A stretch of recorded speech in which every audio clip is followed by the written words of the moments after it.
कब तक लड़ते रहोगे? कब तक आंदोलन करते रहोगे, धरना देते रहोगे, प्रदर्शन करते रहोगे? जब आर्य आए, यूनानी आए, शक आए, तुर्की आए, पूरे इस इंडो ईरान मध्य एशिया से सारे आक्रमणकारी आए, अकबर और मुगलों के जमाने से लड़ते आए आप लोग, लड़ते लड़ते अभी भी आप लड़ रहे हैं। आखिर कब तक लड़ाई लड़ते रहो?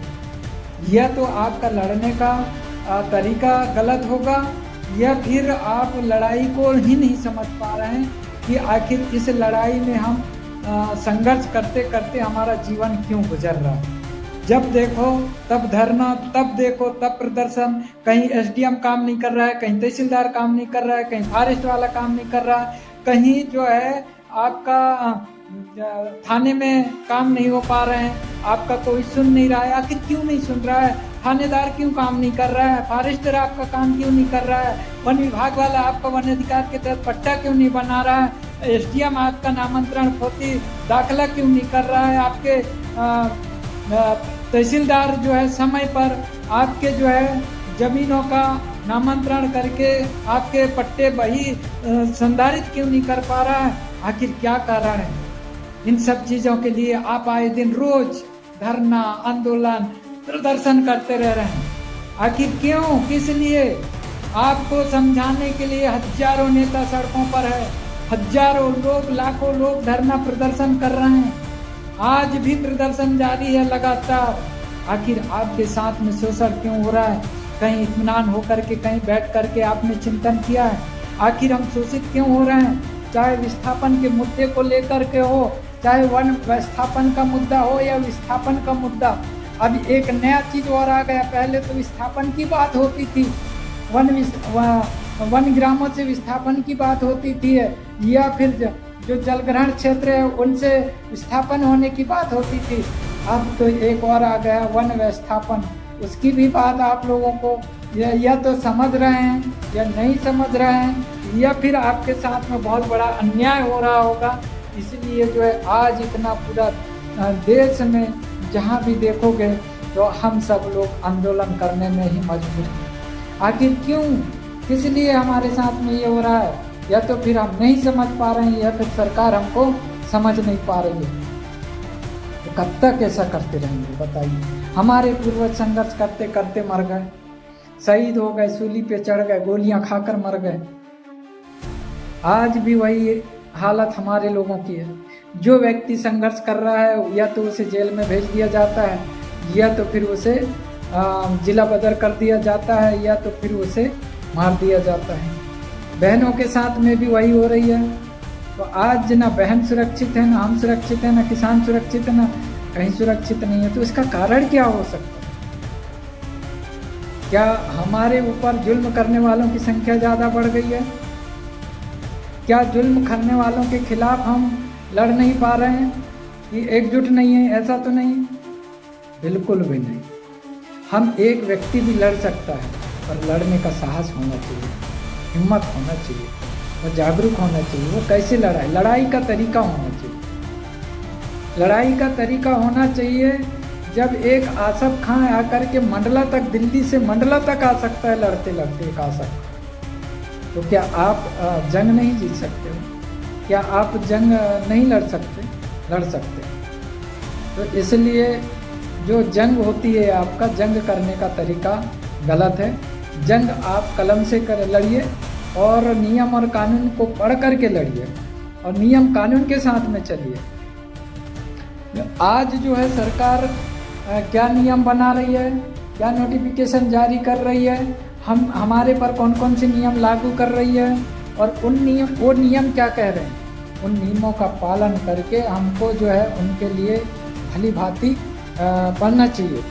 तो ऐसे बहुत से नियम हैं, हम लोग बिल्कुल भी नहीं पढ़ते हैं। बहुत से लोग जो ये जो ऐसे पुस्तकें आती हैं, ऐसे पुस्तकें खरीदो और उनमें से सारे नियम, उपनियम, उपविधियाँ होती हैं, उन्हें पढ़ कर के जो सरकार ने हमारे लिए नियम कानून बनाए हैं वो हमें आपको काम करना चाहिए।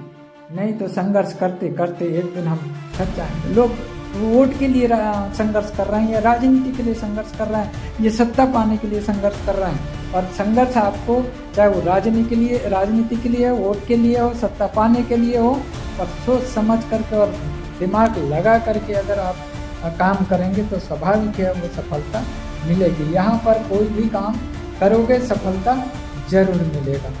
तो इसलिए आज जो मेरे कहने का मतलब है कि कब तक हम संघर्ष करते रहेंगे, कब तक हम लड़ते रहेंगे। आज अगर संख्या के मुताबिक आप देखते हैं तो आप व्यवसाय में बिल्कुल भी जीरो हैं, व्यापार में जीरो हैं। शिक्षा में अगर हम देखते हैं तो अभी पढ़ रहे थे और पढ़ रहे हैं तो फिर भी बहुत कम है। शिक्षा और व्यवसाय में हमारी नगण्य स्थिति है।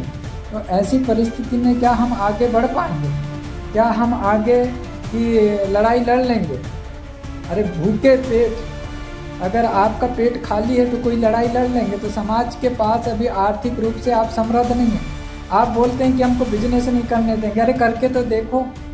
आपका बिजनेस, आप सामाजिक रूप से भी बिजनेस कर सकते हो, सामाजिक रूप से व्यापार भी कर सकते हैं, पर वहाँ पर आप नहीं करेंगे। जिसको देखो वही नेता बन रहा है, जिसको देखो वही भाषण देते फिर रहा है।